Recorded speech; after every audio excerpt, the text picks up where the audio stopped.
Information for you on that homicide investigating in St. Martinville. The body of 19-year-old Christopher Jones of St. Martinville was found with a gunshot wound. That was just after 5 p.m. near Porter Street and Martin Luther King Drive. Now, when officers arrived on that scene, police say Jones and another man were found inside a vehicle.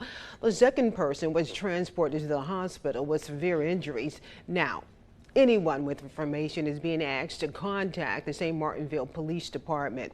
Meanwhile, there is a severe health concern after several parents say there is black mold inside of one of Lafayette Parish schools. The school in question is L.J. Alamo. News 10's Rodriguez Taylor looks into the health effects of black mold and what it can cause.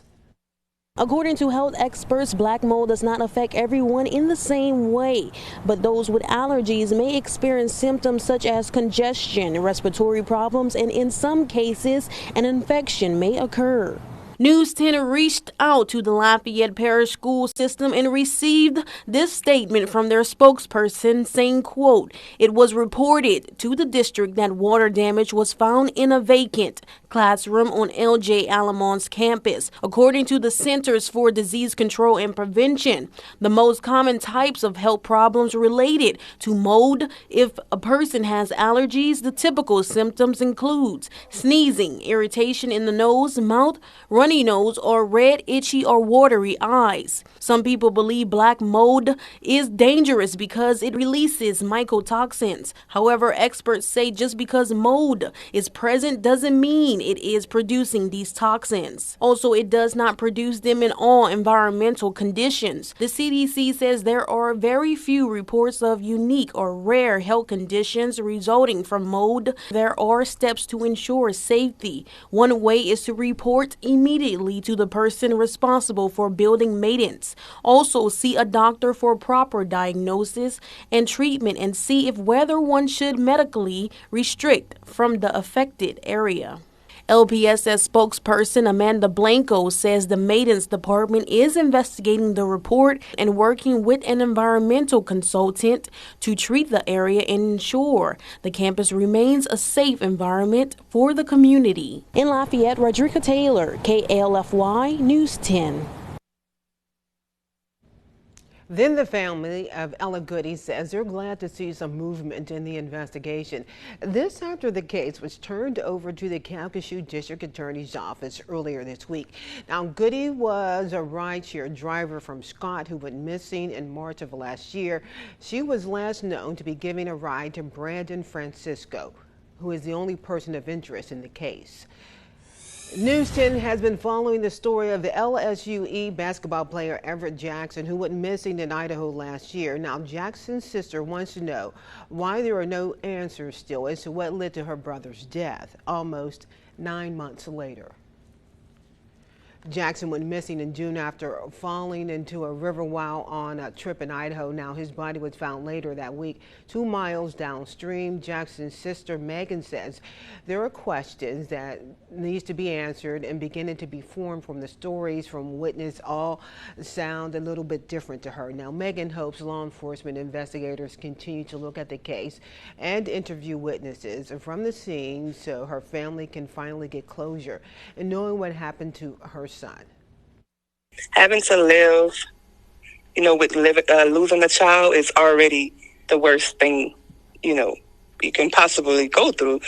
But having to not know exactly what happened to him, I know it hurts her. So it would mean everything to just get the truth. Just the truth. That's all we want. Very true there. And Jackson says she will continue to push and keep Everett's name alive until the events that led to his death can be uncovered.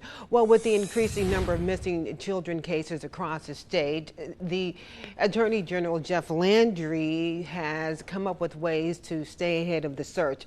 Louisiana Attorney General Jeff Landry has teamed up with the Louisiana Sheriff's Association to provide child ID kits to parents of children from kindergarten to 5th grade. Lafayette and Iberia parishes have already taken part in this distribution of these kits. According to Landry, each kit includes an inkless fingerprinting kit, DNA sample collection kit, physical identification information like scars or birthmarks, and a recent photo of the child, of course. 90% of the questions that law enforcement is going to ask you about your child in case something like that happens are contained in this kit. We don't want parents to have to think about those things. We want that information so we can go out and safely locate a child when they go missing and bring them back to their parents. Therefore, if you are a parent who would like one of these kits, you can contact your school or local sheriff's office. Trevor Zonye over in the Weather Center, and the weather's been very, very nice, I must say. Is it going to stay that way? Well, you jinxed us. It looks like we'll finally have some rain coming in for the next few days here. But today looks good, so that's the good news. Let's take a look at temperatures across the area. Lower 70s, 72 in Lafayette, 71 in New Iberia, 70 in Opelousas. We do have some fog out there, 10-mile visibility in Lafayette. So it's not showing up at Lafayette Regional Airport, but 8-mile visibility in New Iberia, 4-mile visibility in Lake Charles. Satellite radar shows those few storms that were across the area a few hours ago. We thought most of the severe weather would be to our north, and it was. We really didn't see anything across Acadiana. All the wind dynamics with this system are well to the north of us, and now moving east and towards the mid-Atlantic states. Low pressure still spinning here across the Great Lakes region, moving to the north and east. So this front will move through, but it will be temporary because a warm front will lift northward for tomorrow, increasing our storm chances once again. So temperatures rising through the 70s. It'll be warm for today, though, all the way into the mid-80s, about 85 to 86 your high, potentially very warm, especially for this time of year. Future track shows mostly sunny skies, though. Some fog possible this morning, maybe another round of fog possible tomorrow morning, followed by a front moving northward across the area. Our model not showing much, but I do think we'll see a good scattering of storms for tomorrow, at least 50 to 60% with that front that will be moving across the region.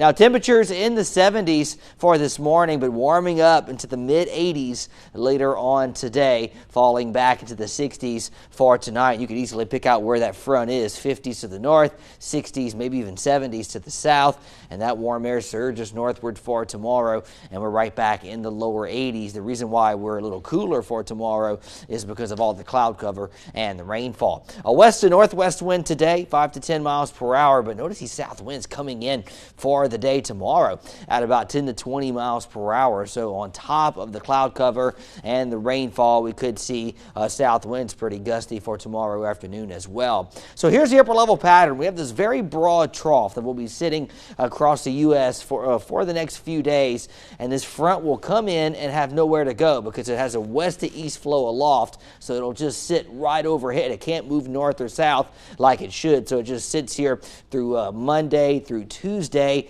and following Wednesday and Thursday, we have this trough that will be moving into the area from the west, so more of a southwesterly flow comes in later in the week. But all in all, it looks like a pretty active weather pattern through the week ahead, through the next 5 to 7 days, and that can be shown on the European model. Notice the rainfall showing up for tomorrow, and then Monday front right across the area, so it looks like a good scattering of storms for Monday and for Tuesday. May get a little bit of a break on Wednesday, maybe Thursday as well, but by Thursday afternoon, Thursday night, yet another round of rainfall working across the area. So we've been dry. A lot of that grass is dead across the region. We could definitely use some rainfall, and I think we'll get some relief later on through the next 5 to 7 days. Hopefully we don't get too much, though. 85 your high today, mostly sunny. 7-day forecast shows the active weather pattern continuing through Sunday, Monday, and Tuesday. 50-60% rain chances each day, and then I'll decrease that to 30% for Wednesday, Thursday, and Friday. Warm temperatures throughout. I really don't see a lot of cool air in my 7-day forecast, maybe the only exception being Thursday morning. Yeah. But spring is here, and the showers are here as well. All right, thank you for that, Trevor. And for more information on the stories this morning, remember you can always